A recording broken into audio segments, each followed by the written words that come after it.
Livro de Isaías, capítulo 53, a gente vai ler a partir do versículo 4.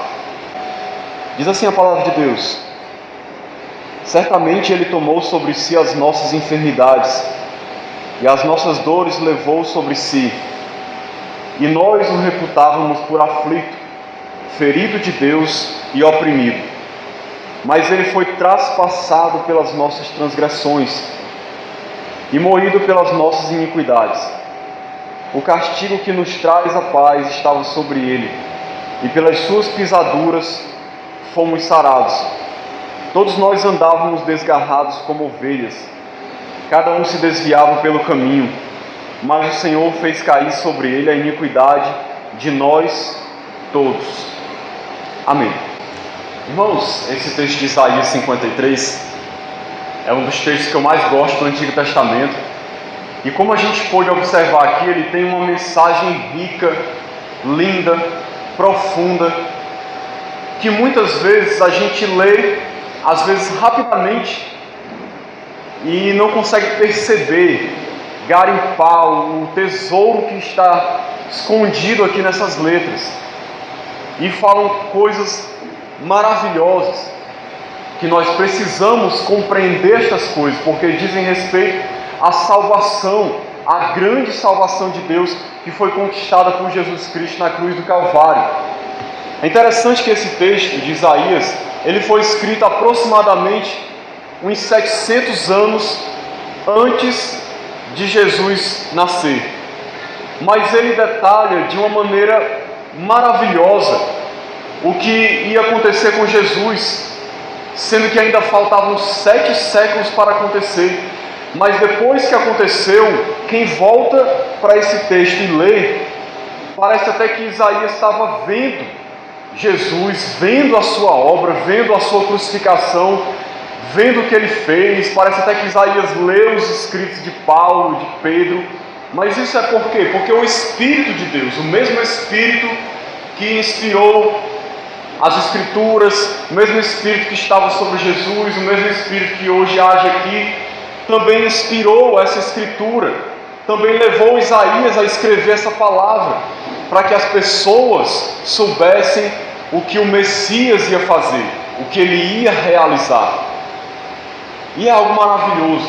Certa vez, um tempo atrás, eu trouxe uma mensagem aqui, dando ênfase no que Cristo realizou na cruz, no que Ele fez para poder conquistar essa salvação para nós.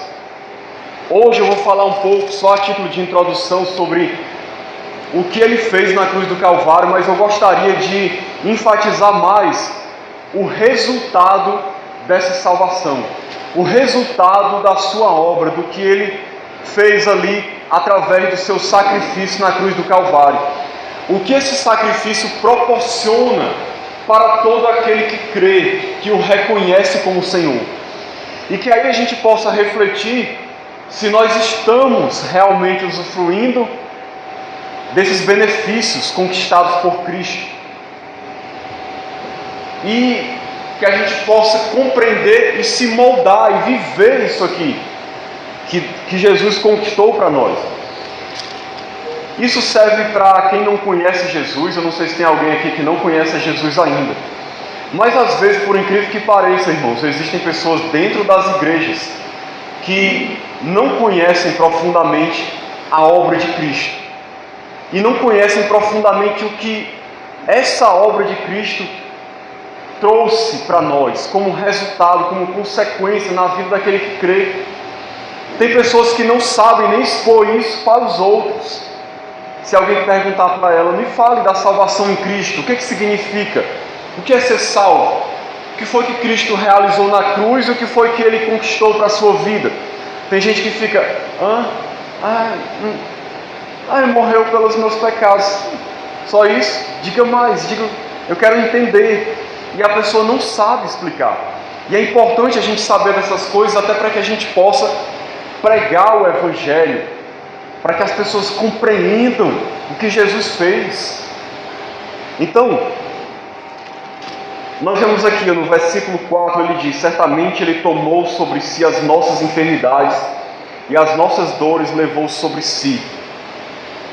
Versículo 5 diz: Ele foi traspassado pelas nossas transgressões e moído pelas nossas iniquidades. O castigo que nos traz a paz estava sobre ele. O versículo 6 diz que nós andávamos desgarrados como ovelhas, cada um se desviava pelo caminho, mas o Senhor fez cair sobre ele a iniquidade de nós todos. Para entender o que Cristo fez, nós temos que entender a situação da humanidade. Irmãos, a humanidade, as pessoas de maneira geral, elas estão desgarradas como ovelhas.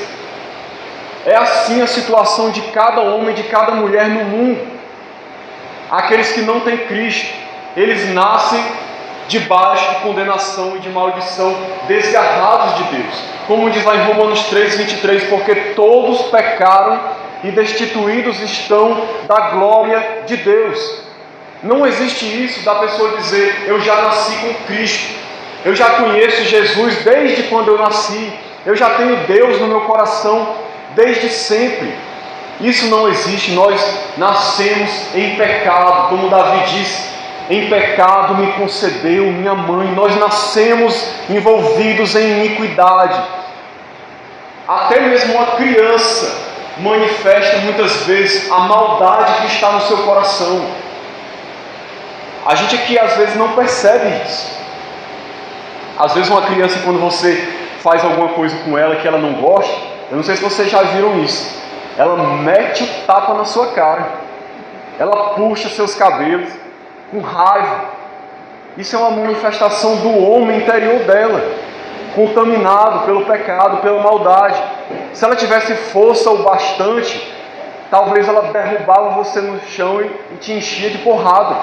E ela faz isso naturalmente. A criança já manifesta egoísmo, já manifesta maldade. Nós somos assim por natureza. Foi por isso que Jesus teve que vir para morrer na cruz por nós, para nos salvar. Por isso que Ele levou sobre si os nossos pecados, as nossas transgressões e iniquidades, porque nós vivíamos debaixo de condenação.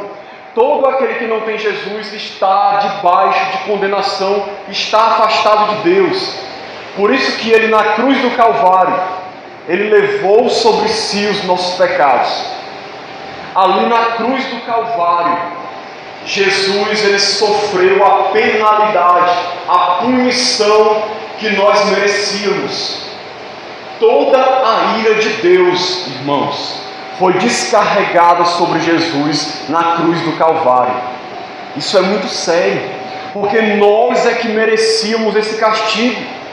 Nós que ofendemos a Deus, nós que pecamos, nós que somos maus. Ele é o Cordeiro Santo de Deus, imaculado. Bendito seja o seu nome eternamente. Mas Ele levou sobre si as nossas dores, o nosso pecado, e sofreu a punição no nosso lugar.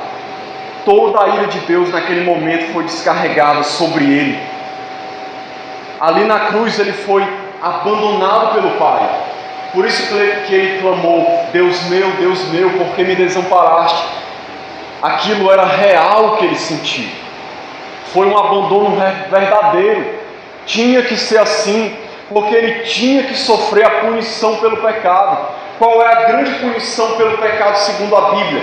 É afastamento de Deus, é perda de comunhão com Deus. Ali na cruz o Pai, em certo sentido, virou as costas para Cristo por causa do nosso pecado. É por isso que a Bíblia diz que houve trevas sobre a terra, porque Jesus estava sendo punido por nossa causa. Por nossa causa. Ali, em certo sentido, Ele sentiu o que é estar no inferno. Porque o inferno nada mais é do que ser abandonado por Deus totalmente, completamente, eternamente, para sempre. Ser banido da presença de Deus por toda a eternidade. A pior coisa do inferno não é o fogo, se realmente existir um fogo literal. Há às vezes um debate sobre isso. Eu acredito que vai ter sim, mas isso não é o pior, não é o tormento físico. O pior é o tormento de Deus não está ali manifestando sua presença em amor, misericórdia e graça. mas em juízo e ira por toda a eternidade por causa do pecado. Jesus sentiu na pele ali o que é ser amaldiçoado, o que é ser condenado, o que é Deus virar as costas para alguém. Jesus sentiu isso na cruz do Calvário. Foi isso que significou levar sobre si os nossos pecados e sofrer a punição no nosso lugar. Às vezes as pessoas pensam que o grande sofrimento de Jesus Cristo foram as chicotadas, foram os pregos nas mãos e nos pés. Não foi, irmãos. Não foi. Foi exatamente a ira de Deus que caiu sobre ele. Por que Jesus fez tudo isso? Para conquistar a salvação para nós, para conquistar essa nova vida. E aí é onde eu quero entrar na mensagem agora propriamente dita. O que significa essa salvação? O que foi que Jesus fez? Qual é o resultado que isso produz em nós? O que acontece conosco quando a gente crê e recebe essa salvação e usufrui dessa conquista tão maravilhosa que Jesus conquistou ali, quando Ele rendeu a sua vida, entregou a sua vida em nosso lugar. Então a primeira coisa que eu gostaria de destacar é o que Ele fala aqui no versículo 5, quando Ele diz assim: foi moído pelas nossas iniquidades, o castigo que nos traz a paz estava sobre ele, e pelas suas pisaduras fomos sarados. Pelas suas pisaduras fomos sarados. Guarde bem essa palavra, sarados. Certa vez Jesus estava andando com os pecadores no intuito de evangelizá-los, e os fariseus o acusaram porque ele estava andando com pecadores. Sabe o que foi que Jesus respondeu? Os sãos não precisam de médico, mas sim os doentes. Doentes de quê? Do corpo? Não, ele está falando da doença espiritual do pecado. O pecado, ele é como uma doença que mata a pessoa espiritualmente. Uma doença que leva a pessoa a viver uma vida miserável, distante de Deus, debaixo de escravidão. Por isso que diz que o castigo que nos traz a paz estava sobre ele pelas suas pisaduras, ou seja, pelo seu sofrimento, fomos sarados. Nós alcançamos saúde espiritual. É isso que ele está dizendo. Libertação dessa doença chamada pecado. Em outras palavras, nós alcançamos redenção. Redenção. É uma palavra que a Bíblia usa e às vezes a gente não compreende. Eu vou explicar aqui para os irmãos para a gente poder compreender melhor o que é redenção. Que é essa libertação dessa doença, essa cura espiritual, essa libertação do pecado, para que a nossa vida possa ser sarada. Irmãos, redenção significa comprar alguém através de um resgate, de um preço pago para resgatar a vida de uma pessoa. A figura que o profeta traz aqui era a de um escravo num mercado sendo vendido. Isso acontecia comumente na antiguidade, onde os escravos eram vendidos. Alguém chegava lá e pagava um preço por aquele escravo. E vamos dizer que ele pagasse um preço por aquele escravo para poder libertá-lo. Ele estava comprando a liberdade daquela pessoa. Ele pagou para que aquela pessoa fosse livre.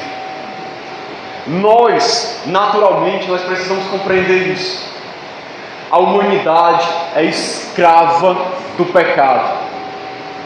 A humanidade vive debaixo de uma escravidão terrível. É interessante que as pessoas lutam por liberdade, as pessoas querem ser livres. É uma das coisas que a humanidade mais busca, é liberdade, é luta por liberdade. Ela quer ser livre para fazer o que quer, tomar suas decisões, mas as pessoas não percebem que a grande escravidão que elas vivem é uma escravidão sem correntes físicas. É uma escravidão que a aprisiona no seu coração. É uma escravidão interior, onde ela anda para onde ela quiser, mas ela está presa na sua alma. Há correntes espirituais prendendo-a, grilhões que a aprisionam. Ela é escrava e não sabe. As pessoas que não conhecem a Cristo são escravas, estão vivendo uma vida terrível de escravidão, de opressão, subjugadas, oprimidas pelo pecado todos os dias da sua vida. Elas gostam de dizer: eu sou livre, eu faço o que eu quiser. Mentira, não faz. Quem não tem a Cristo é escravo do pecado. Ela faz o que a sua carne manda. Ela é escrava da prostituição, do adultério, da embriaguez, da pornografia, da mentira, da fofoca, do roubo, do assassinato. Ela é escrava. Por mais que ela queira deixar de fazer, ela não consegue, porque ela é puxada para isso. A sua carne a puxa para isso como um imã. E ela gosta de fazer. Ela é escrava e ela gosta, só que ela não sabe, mas é escrava. E é assim que nós éramos quando nós não tínhamos Jesus. Nós estávamos debaixo desse jugo, dessa escravidão, oprimidos todos os dias da nossa vida. Sabe do que nós éramos escravos mais? Nós éramos os escravos desse mundo, desse sistema. Nós andávamos de acordo com as regras, com os valores, com o que a moda dita, do que a mídia diz, do que o mundo diz que é bom. A gente vivia e seguia essas coisas. Quem não tem Cristo é levado pela multidão, pelos valores do mundo, contrários a Deus. Sabe do que mais que as pessoas são escravos? Escravos de Satanás. Porque aquele que não tem Jesus, ele é escravo do diabo. Não existe isso de dizer: eu não tenho Jesus, eu não quero Jesus, mas eu também não sirvo ao diabo.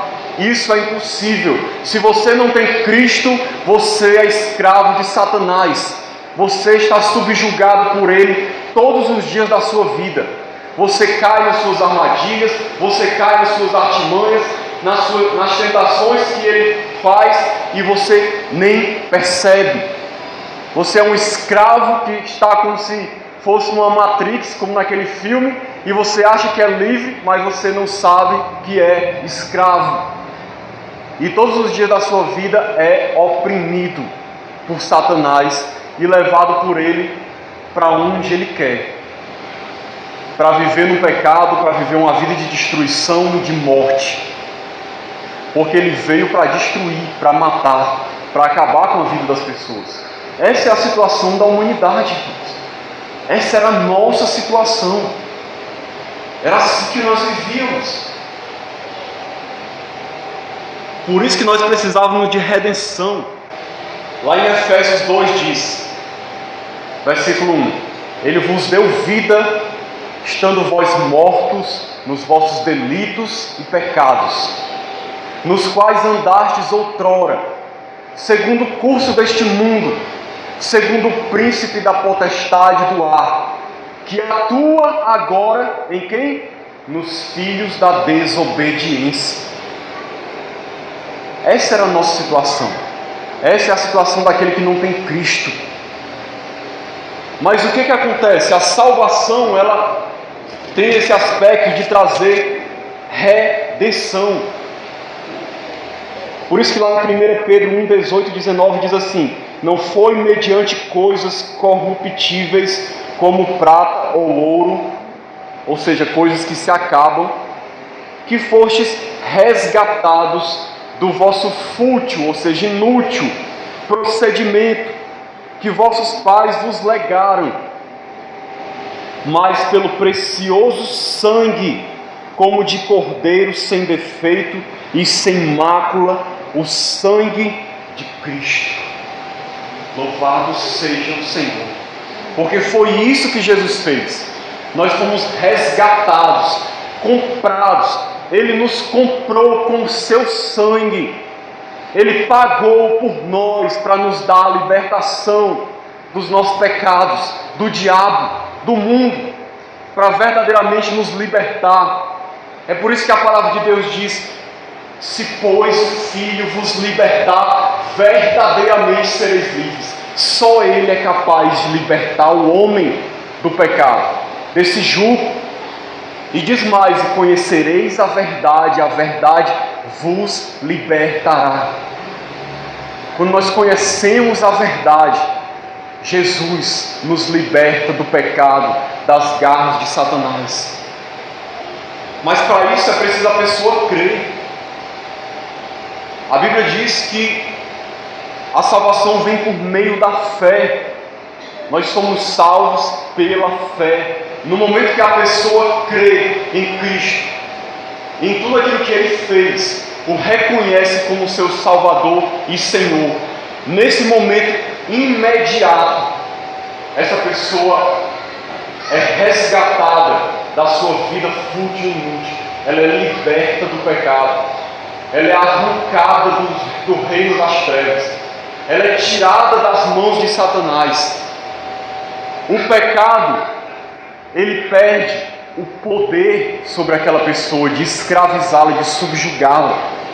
E aí ela é trazida para uma nova vida, uma vida de libertação, uma vida diferente, uma vida de santidade, de pureza, de obediência, de andar conforme a vontade de Deus, porque o resgate de Cristo, Ele traz isso. Ele nos liberta para viver para Deus, para a glória de Deus, não mais para o pecado, nem para o mundo, nem para o diabo. Então aquele que quer redenção, quer salvação, quer ser livre, precisa crer em Cristo, entregar a sua vida a Ele realmente de todo o coração, para experimentar essa liberdade, experimentar tudo isso que Ele conquistou na cruz do Calvário. Mas tem mais, tem outro aspecto da salvação também, que é o que diz aqui no mesmo versículo 5, quando ele diz: o castigo que nos traz a paz estava sobre ele. Sabe o que essa palavra paz quer dizer? Ela está falando de reconciliação. É outra maneira de falar da salvação, é reconciliação com Deus. Lá em Romanos 5,1 diz assim: justificados, pois, mediante a fé, temos paz com Deus, por meio de nosso Senhor Jesus Cristo. Quando ele fala aqui que o castigo nos traz a paz, ele está falando de reconciliação com Deus.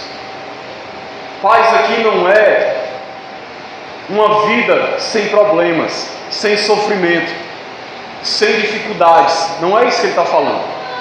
Tem muita igreja que faz a falsa promessa para as pessoas: venha para Cristo e pare de sofrer. Você não vai sofrer mais, você não vai ter nenhum problema, nenhuma tribulação. Isso é mentira. Sofrimento físico vai haver, sempre, às vezes até mais, por causa da perseguição. Mas a paz que ele está falando aqui é você voltar a ser amigo de Deus, é ter paz com Deus. E por que ele faz isso? Porque a nossa situação sem Cristo era de inimizade com Deus. Aquele que não tem Jesus, ele é inimigo de Deus. É interessante isso, porque às vezes as pessoas pensam assim: eu não creio em Jesus, mas eu acredito que Deus existe, mas eu estou bem na minha vida, estou vivendo bem. Mal sabe ela que Deus a tem como inimigo. É isso que a palavra de Deus diz. Aquele que não tem Jesus é inimigo de Deus. Por que inimigo de Deus? Porque ele vive no pecado, e com o seu pecado ele ofende a Deus, ele blasfema de Deus, ele se levanta contra Deus constantemente por meio de palavras, de atitudes e de pensamentos. E ele está distante de Deus, ele está longe. E ele não está neutro, ele é colocado na Bíblia como alguém que se torna inimigo de Deus. É alguém que está contra Deus, está revoltado contra Deus.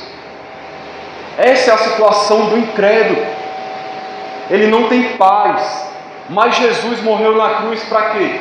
Para trazer a paz entre Deus e as pessoas que creem. Quando a pessoa crê em Cristo, há uma reconciliação dela para com Deus e de Deus para com ela. Porque ela passa a ter uma nova situação, uma nova realidade na presença de Deus. Antes ela era inimiga de Deus, ela passa a ser amiga de Deus.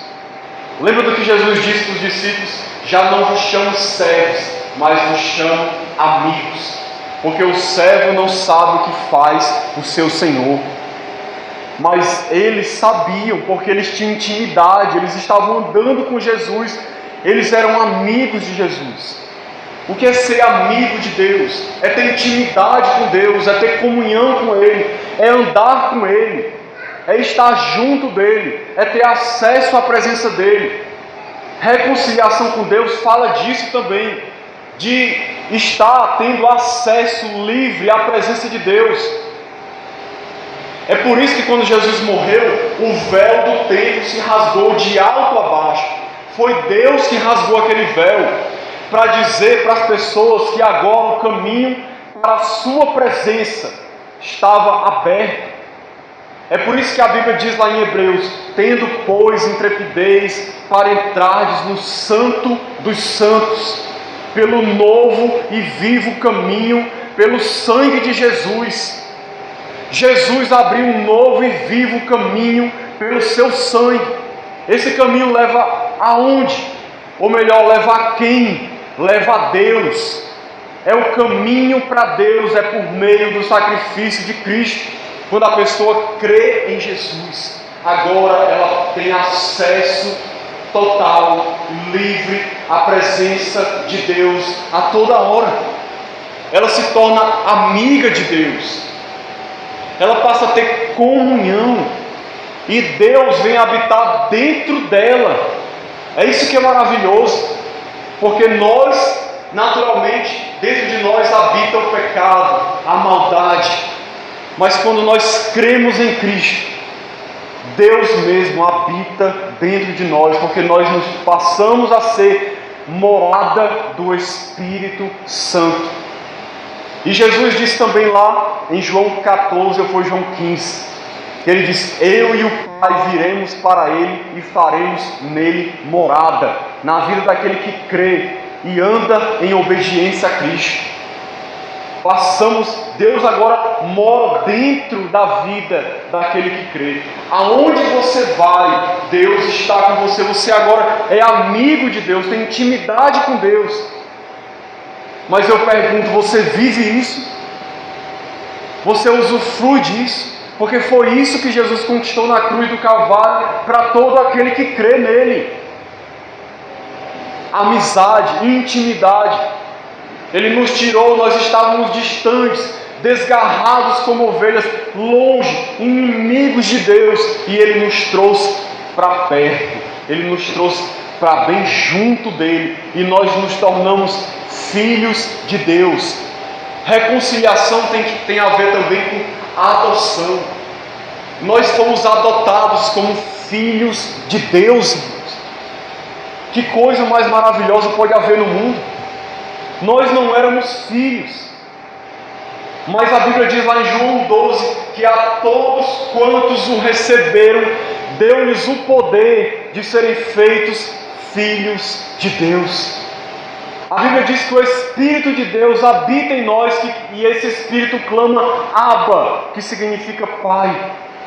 Porque agora que o Espírito habita dentro de nós, daquele que crê, é que nós podemos clamar Pai, chamar Deus de Pai e ter intimidade com Ele, e Ele nos recebe na sua presença e nos ouve e nos abençoa e nos consola e nos guia e nos ilumina e está conosco todos os dias.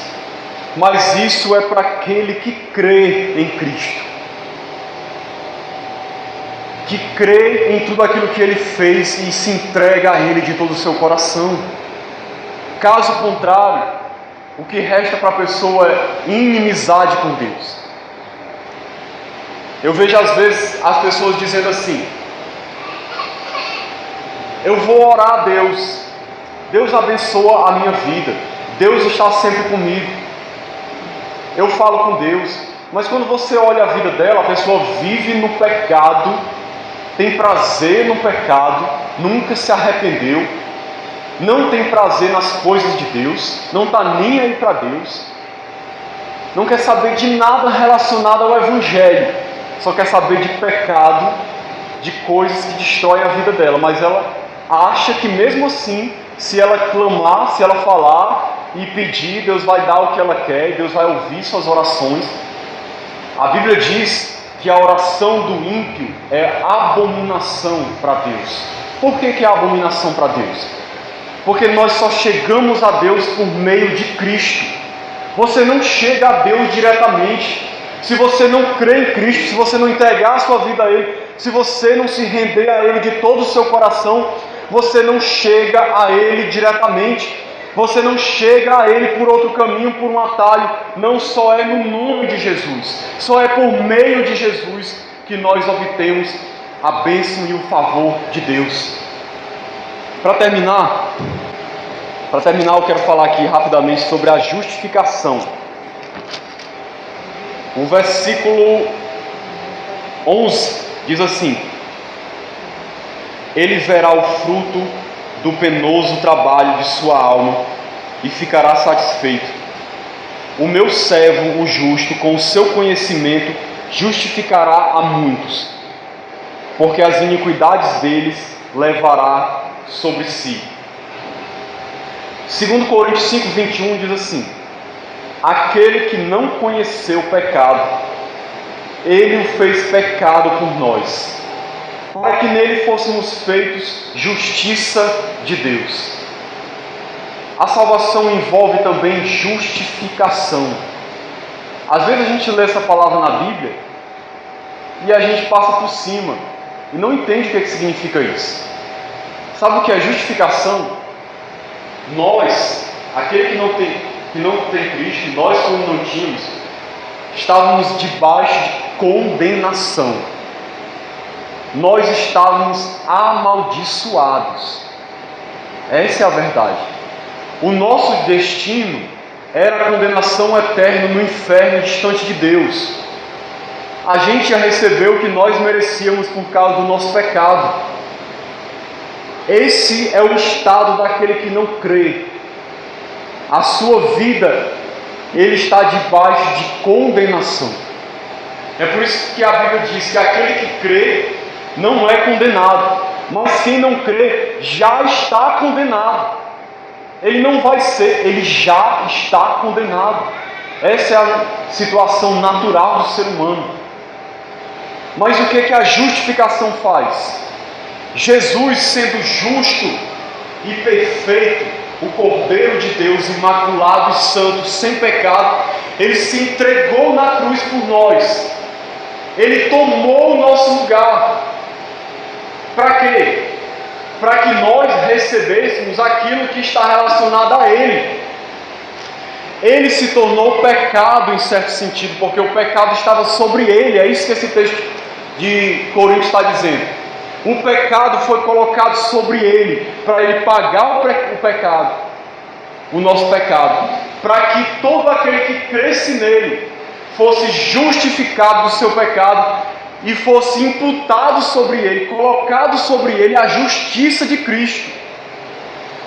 Foi feita uma troca que a gente não merece, mas foi por causa do sacrifício dele. Então todo aquele que é justificado diante de Deus, isso significa o quê? Que nós fomos declarados justos diante de Deus. Nós comparecemos diante de Deus agora e Deus nos vê como justos. Quando Deus olha para nós, Ele não nos vê como uma pessoa que está no pecado, debaixo de condenação e maldição, mas Ele nos vê como pessoas que são santas, que são limpas, que foram lavadas do seu pecado, que as suas vestes são mais brancas, mais alvas do que a neve. Ele olha para nós e nos vê como puros, como santos, como justificados, como sem culpa nenhuma. Por mérito nosso, não, por causa do sacrifício de Cristo, por causa da justiça de Cristo, da retidão dele, que é colocada sobre todo aquele que crê. E aí Deus não nos vê mais como condenados, como amaldiçoados, como alguém que vive no pecado, mas como alguém que agora foi justificado, está isento de culpa, de condenação e de maldição. Isso é a justificação. E a palavra de Deus também diz, lá em Romanos 8,33, quem tentará acusação contra os eleitos de Deus? É Deus quem os justifica. Ou seja, quem poderá chegar para alguém que foi justificado por Cristo e acusá-lo de algum pecado? Se ele foi justificado, ele foi perdoado, e agora ele é aceito na presença de Deus. Justificação é o contrário de condenação, é o contrário de viver uma vida de maldição, uma vida de condenação. Justificação é o oposto disso.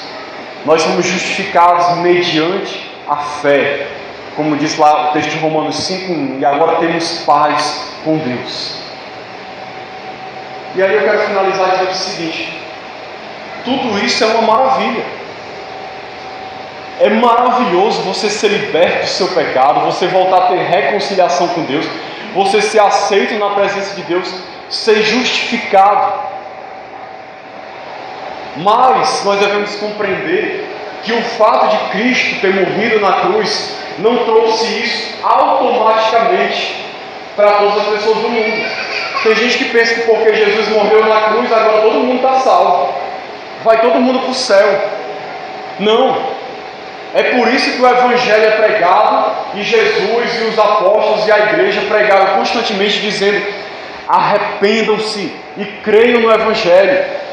Arrependam-se dos seus pecados, ou seja, se convertam, voltem as costas para o pecado e se voltem para Deus em fé, crendo em Jesus, porque nós somos salvos pela graça, por meio da fé. Não vem de obras para que ninguém se glorie. Quando a pessoa crê em Jesus, ela é salva, perdoada, ela alcança tudo isso automaticamente.